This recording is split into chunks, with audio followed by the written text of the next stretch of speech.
Hey everybody, welcome back to RPG Imagining. So the purpose of this video is that, first of all, huge announcement. One of my players who's been part of my play group for the last 3 years has decided to branch out, and he is now running a game of Call of Cthulhu for another group of friends, 7th edition.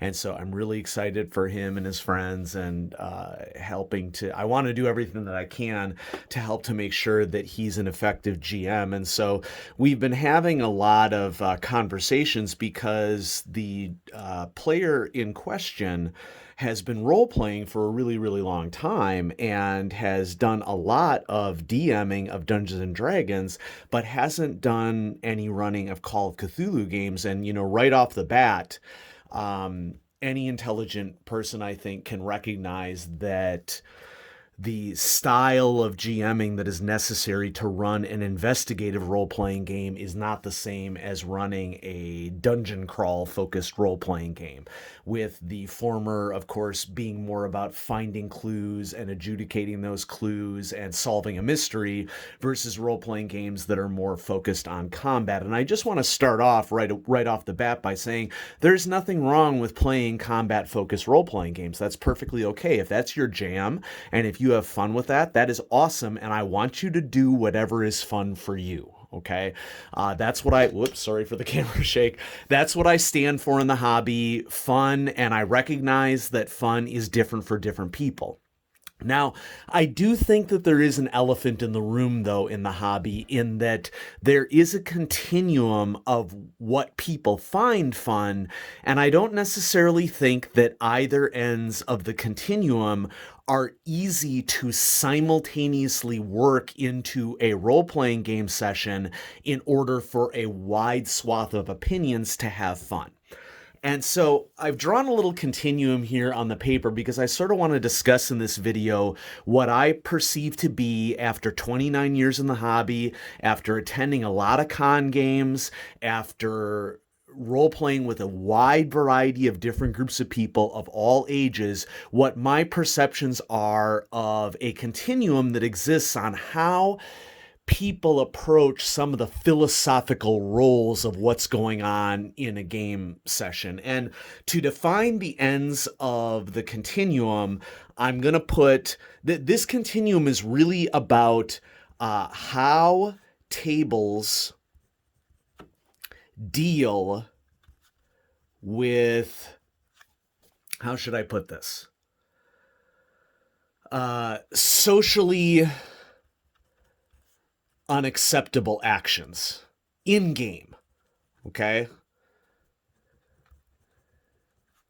And, socially actually may not be the right word. I'm talking about tough moral decisions. I'm talking about tough ethical decisions. And to help to clarify this, I'm going to start with the left side of the continuum. And the left side of our continuum is going to be games that completely and utterly allow and expect murder hoboing. Okay, so for those of you who are not familiar with the term, a murder hobo is a role player who is pretty much playing the game to murder everything in sight. And, there could be a whole bunch of different rationales as to why they want to do that. I've been at tables in which a lot of people get a really good release from killing things in a role-playing game, just like they would in video games. I get a lot of people who like to play spoilers at tables, and that isn't necessarily a good thing, but I've encountered players that anything that they do to they're just there to make trouble at the table. Okay, they might have insecurities, they might have issues that they're trying to work through. And I mean, don't get me wrong, under a certain context, so long as everybody agrees that this is the philosophical bent of your game towards moral and ethics, and you want to do it, go ahead and do it. My point in this video is to point out that that isn't necessarily what all role players want. And I think that this is especially true of the upcoming younger generations of role players who have just as a variety of likes and dislikes as older role players, and just simply aren't interested in murder hoboing as a way to go about things. And so this is something that I was discussing with the player of mine who's just become a keeper of Call of Cthulhu, because it got me thinking about what the baseline expectations are for different styles of games in the hobby. Like if you go to a table that you've never been to before, or if you attend a game at a con, what is the base meta level of understanding that people have about what's going to go on at that table? Okay, let's go to the other side of the continuum. Okay, the other side of the continuum, we have severe consequences for ethics and moral breaking. And I mean that this could be anything. It could be fines, it could be imprisonment, it could be trials, it could be, heck, depending upon your game, the death penalty, you know? In other words, the other end of the continuum is that you're playing in a game that attenuates to there being social consequences and legal and, other consequences to you doing immoral and unethical actions. Okay? Why bring up this continuum?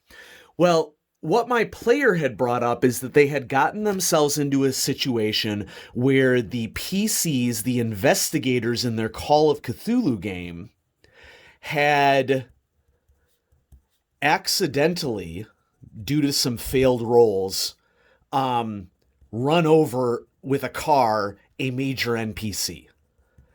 And the question for them as a keeper is like, holy crap, like in D&D, I'm used to playing groups in which a majority of my players are murder hobos, but one of the, I guess you could call this a written rule, but maybe an unwritten rule of Call of Cthulhu is that there are consequences for hitting someone with a car accidentally.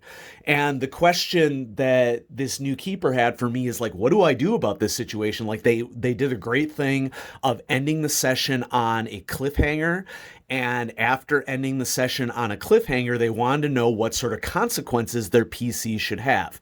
And incidentally, if anybody was curious, the keeper was running the scenario Idol of Thoth by Joe Trier, which we had run several years before, and this player had really liked that scenario when they played it as a player, and they wanted to run it, for a group of people to sort of be on the other side of things. But being new to investigative role-playing or political role-playing, focused role-playing, what I would define as quasi-realistic settings for a role-playing game, being new to that sort of style of gaming, they weren't really sure how to react to a situation that definitely should have a consequence. It was a new keeper skill for them. And, I would define quasi-realistic setting as basically any setting that is set in a place that has very clearly established and strong moral and ethical rules. That doesn't mean that you have to play characters or play games that are focused on those moral and ethical rules, but in games like Call of Cthulhu, it is expected that if you murder someone in broad daylight in the middle of Arkham, there is going to be a consequence for you. Okay, you can't do that stuff. If you're in Boston, the cops are going to come and arrest you, and rightly so. And like other things that I would think of were like Western games, okay, like Boot Hill. To be fair, I recognize that a big part of Western games is gunfighting, but everybody who I know who runs Western games runs those Western games in a quasi-realistic setting in which if a town, just because you murder someone in cold blood with a quick draw on a street in Boot Hill doesn't mean that there aren't going to be consequences for you. Okay, and maybe those consequences are like vigilante justice. It kind of depends upon what Western game you're running, but since this is in a historical period, so that's maybe what I should say, I'm going to emphasize historical games are an example. If you're trying to run a historically accurate game, laws existed in history, and you would expect people to have reactions based upon what's going on with the law. The other example of games that I could think of is like military history games where there very well may be consequences for soldiers taking actions that were deemed inappropriate in war. I happen to know a lot of people who were in the military, and they are very ethical people, and they are staunch students of the ethics codes of the military, and they know the laws on war crimes, very well. And if they're playing a military history game, they want to play an accurate military history game. So, we talked a little bit about what sort of techniques might need to be different in a quasi-realistic setting, a historical setting, versus more of a fantasy setting game. And this leads me back up to the Continuum here, because in my time in the hobby and observations of a lot of areas, I think that there are really two places for most groups where games live, okay? And so I'm going to block off like this end of the Continuum here. And my experience in role-playing games is that most fantasy RPGs are understood to be living here. Okay? Like, I don't think that it is out of the ordinary to suggest that when you sit down with a Dungeons and Dragons group, whether it's a new group in an FLGS or whether it is a group at a con, you are going to expect there to be anywhere from some sort of consequences, so I'll mark this, some consequences for immoral and unethical behavior for the characters in the game, all the way down to murder hoboing. And I actually think that this end of the Continuum is way more common than even people who play fantasy RPGs are willing to admit.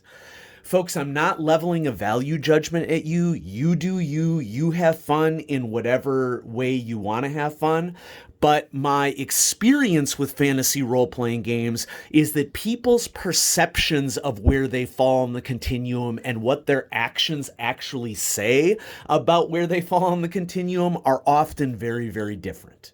And my perception is that people seem to think that they're somewhere in the middle end of the continuum, but you look at every single one of their actions and they're murdering NPCs and monsters and everything left and right with zero consideration of what their motivations are or whether or not a monster could be good aligned, and so we think of trolls in RuneQuest, RuneQuest doing this really admirable job early on of presenting an ethical and moral and standards-based culture for trolls in the supplements that ended up forming Troll Pack, versus D&D Gary Gygax, where we have some serious racial undertones for a lot of the early monsters, and the purpose of dungeon crawling was to kill the monsters, and we could draw some nasty parallels to real life there if you really think about it, and that may not be your intention, but the fact of the matter is that early on in role-playing games there was some really questionable morals and ethics that were being executed in these games, and it pretty much points towards murder hoboing being like a big thing. Now, on the other side of this continuum, and this is, I think, the challenge of GMing these sorts of games, you have your historical games or your investigative games, where the purpose of the game is different than collecting XP and killing stuff. Okay, you can run a historical or investigative game any way that you want. You can run a fantasy RPG any way that you want. But most people tend to run fantasy RPGs closer to the murder hoboing end of the spectrum. There are many groups that run fantasy RPGs closer to this end of the spectrum. And I find that fun. There are a lot of people that find that fun. I don't think that there's anything inherent in fantasy RPGs themselves, the books, the raw, that puts them towards this end of the continuum, although I would think that there could be some people in the audience who would argue that, okay? But our culture, our expectations of fantasy RPGs in the hobby, I think lend ourselves to the other end of the continuum. And if you don't like that, change it, okay? Make your games so that they aren't about that. But I sit at all sorts of tables where it's about that. And once again, if it's fun to do that, do it. Okay? It's just not the most fun thing for me. Historical and investigative games are not necessarily always at this end of the spectrum. I'm thinking of the Call of Cthulhu games where the first thing people do is they buy dynamite. Okay. Um, I don't think that that's very historically accurate for a professor to be going out and buying dynamite, even though it may be logical to have dynamite on hand. I think that that is a form of metagaming that draws this end of the spectrum closer towards the murder hoboing impulses that a lot of people have to have. And so, can you play historical investigative near this end of the spectrum? Of course you can. Okay? But most people are playing historical and investigative games quasi realistically. They are playing them because they want to role play in arguably a more challenging context in which you have to talk and reason your way out of really difficult situations, and you don't just resort to raw damage to solve your problems. So this was a really fun conversation that I had with this player of mine who's a new Call of Cthulhu keeper, in which, we're thinking about, well, what do you do in a situation where you accidentally run over a major NPC? And this sort of brought me to a further aspect of the discussion here, in which I was talking about techniques that we use in investigative and historical role-playing to deal with this sort of, like, I would call it like having a encounter that threatens to blow up the game. Okay? So I believe very much in player choice and players driving the narrative. And the tricky thing with players driving the narrative is that if you intentionally or accidentally murder hobo in a historical or investigative game, there's going to be some consequences for that, all the way up to severe consequences.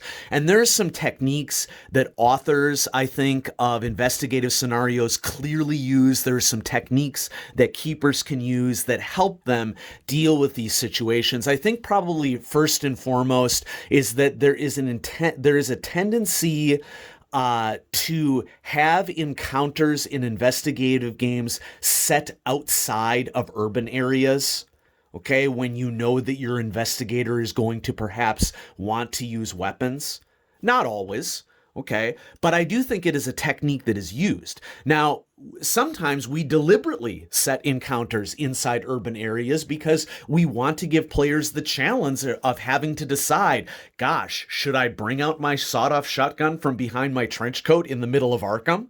Is it worth it under these circumstances, And that actually happened in the last Call of Cthulhu game that I was the keeper for a couple weekends ago, in which I presented a situation where strange things were being heard from a sewer in Arkham, and I had to make a decision after one of my players decided to whip out her shotgun from under her trench coat, whether or not citizens of Arkham saw that and whether or not they would call or yell for the police. And I made a split-second decision that I felt that it was appropriate to get them to an encounter that I knew that they would have more fun with, which was one of the PC's houses being vandalized by children.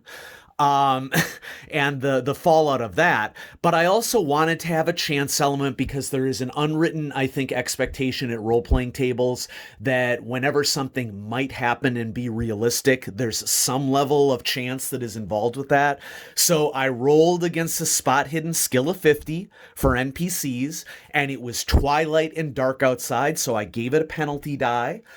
To reflect the fact that it might be, difficult to see exactly what somebody was carrying out on the street if you were looking from a house because there wasn't anybody out on the street. And I happened to fail that roll, so I made a judgment call as the keeper that they were not seen with the shotgun being drawn. And they didn't use the shotgun. It was just for personal protection, and then it was put away, But I had to make a decision to use a technique to decide to what extent on this continuum was I emphasizing the morals and ethics of that game, given that we are very much running a historical and investigative game in our Call of Cthulhu game.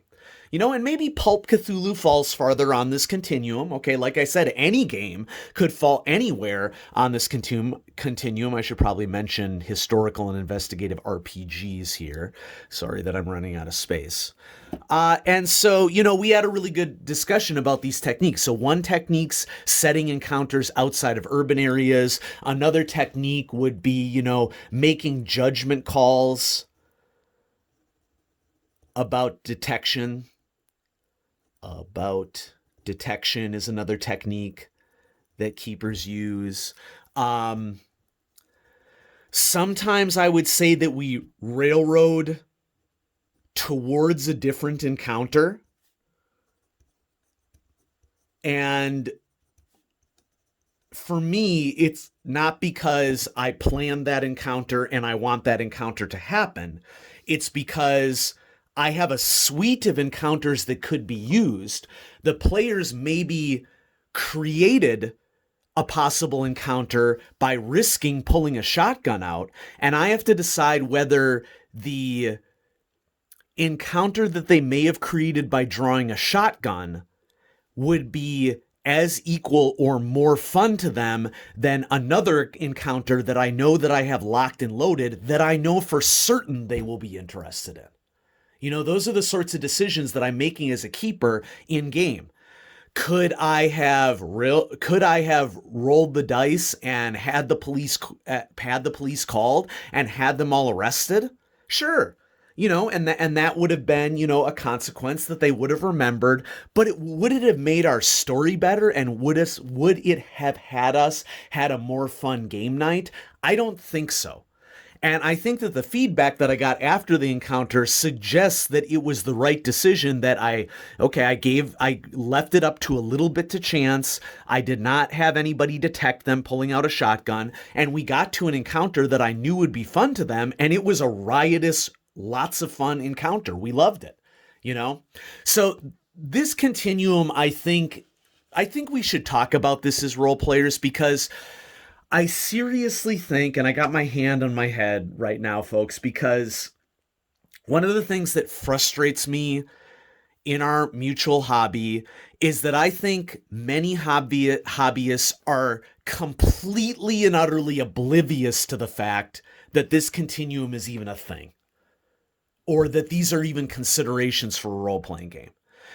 And, you know, experience is important for people to gain.